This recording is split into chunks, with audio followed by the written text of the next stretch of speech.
कर्म और भगवान की भक्ति। एक गांव में दो पड़ोसी थे जो बचपन के अच्छे मित्र भी थे, जिनका नाम राम और श्याम था। दोनों स्वभाव से काफी भिन्न थे।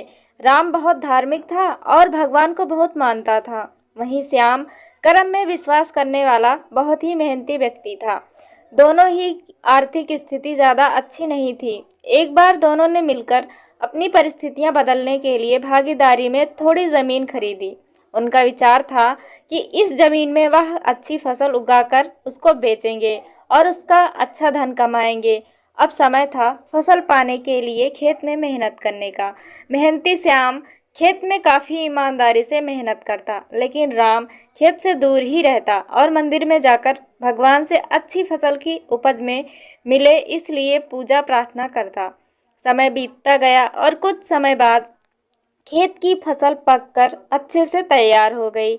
इस फसल को दोनों ने व्यापारी को बेच दी, जिसके बदले उन्हें व्यापारी से काफ़ी अच्छे पैसे मिले। अब बारी थी पैसों के बंटवारों की, तो घर जाकर श्याम ने राम से विनती की कि इस धन का ज़्यादा हिस्सा उसे दिया जाए, क्योंकि उसी ने खेत में ज़्यादा मेहनत की है। इस बात से असहमति दर्शाते हुए राम बोला, नहीं, धन का तुमसे ज़्यादा हिस्सा मुझे मिलना चाहिए, क्योंकि मैंने भगवान से इसकी प्रार्थना की, तभी हमको इतनी अच्छी फसल हुई। मेरी भक्ति और भगवान के बिना ये संभव नहीं होता। दोनों ही अपनी अपनी बातों पर अड़े हुए थे।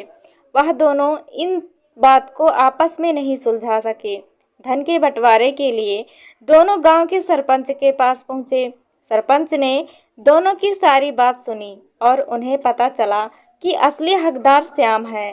फिर भी राम की गलतफहमी दूर करने के लिए सरपंच ने दोनों को ही एक बोरा चावल का दिया, जिसमें काफ़ी ज़्यादा कंकड़ मिले हुए थे।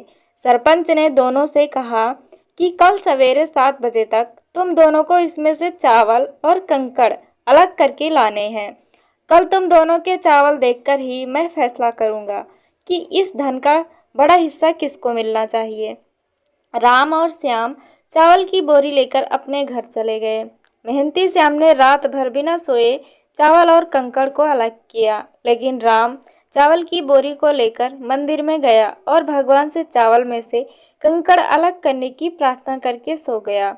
अगले दिन सुबह श्याम जितने चावल और कंकड़ अलग कर सका उसको ले जाकर सरपंच के पास गया, जिसे देखकर सरपंच खुश हुआ। राम वैसे की वैसी बोरी को ले जाकर सरपंच के पास पहुंच गया। सरपंच ने राम से कहा कि दिखाओ तुमने कितने चावल साफ किए हैं। राम ने कहा कि मुझे अपने भगवान पर पूरा भरोसा है कि उन्होंने मेरे सारे चावल साफ कर दिए होंगे। जब उसकी चावल की बोरी को खोला गया तो उसमें चावल और कंकड़ वैसे के वैसे ही थे। सरपंच ने राम को समझाया कि भगवान भी तभी सहायता करते हैं जब तुम मेहनत करते हो।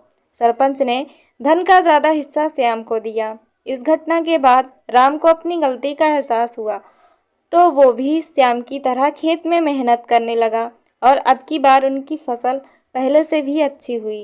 कहानी की सीख। इस कहानी से हमें यह सीख मिलती है कि हमें कभी भी सब कुछ भगवान भरोसे नहीं छोड़ना चाहिए। भगवान हमेशा उसका साथ देते हैं जो कर्म करना नहीं छोड़ता। इसीलिए हमें किसी भी क्षेत्र में सफलता पाने के लिए ज़रूरी मेहनत करनी चाहिए।